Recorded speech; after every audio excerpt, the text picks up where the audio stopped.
restraint seems an odd word to apply to a film this crowded with car chases, gunplay, sneering bad guys, panicky good guys and one gleefully gruesome instance of ad hoc, back alley, gunshot wound surgery.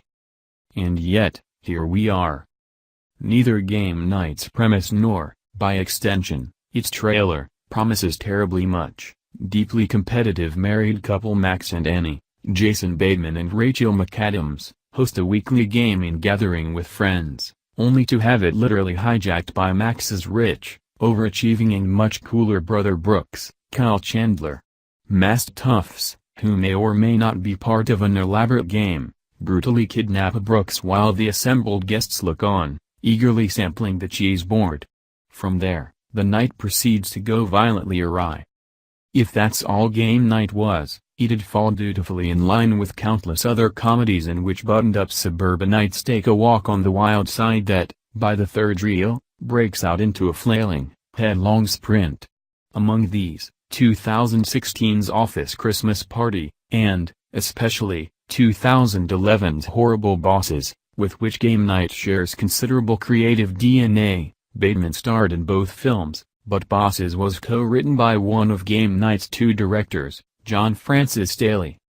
Where those previous films felt compelled to lunge for edginess, read, sneering raunch, as chaos dutifully descended on characters they didn't like very much, and weren't particularly interested in getting audiences to like, either. Game Night takes care to locate our sympathies with Bateman, and McAdams, and its cast of charming ringers.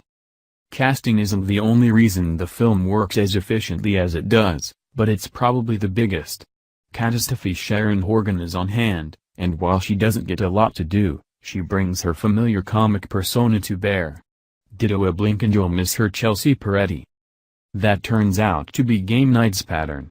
After all, Bateman's not exactly playing against type, here, beneath his competitive core. Max is a calm-headed everyman who deals with erupting chaos by deflating it with bemused asides and the very mildest exasperation. Which is to say, he's back in Arrested Development mode. That's not a complaint, because Bateman's familiar presence unlocks the film in an interesting way. It seems to become an extension of his publicly perceived sensibility. Game Night trades on the comedy of ironic restraint, of de-escalation, of mundane conversations taking place against wildly violent, criminal, life-or-death backdrops. The pop culture references, which are many, don't seem the product of some last-minute, punch-up-by-committee scripting session. They grow directly out of these characters' overdeveloped trivia acumen. Also, crucially, screenwriter Mark Perez knows the difference between simply making a reference and actually writing a joke, and while the jokes come ceaselessly, they are knowingly and, this turns out to be key, lightly offered. Perez, and directors Daley and Jonathan Goldstein, also know that the tightly controlled light comedy taking place among the film's ensemble only works if the chaos it's contrasted against isn't truly chaotic. They've constructed a film in which the tension steadily escalates with at least a nod toward the logic of cause and effect, and characters make stupid but clearly motivated decisions.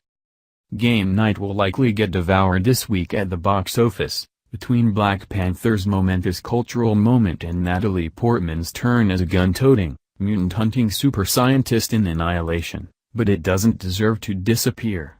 It's neither groundbreaking nor career-making, but it manages to be smart even when it's been very dumb, and it's filled with the kind of surprise cameo appearances that trigger dumb grins of recognition and appreciation. That's still gotta count for something.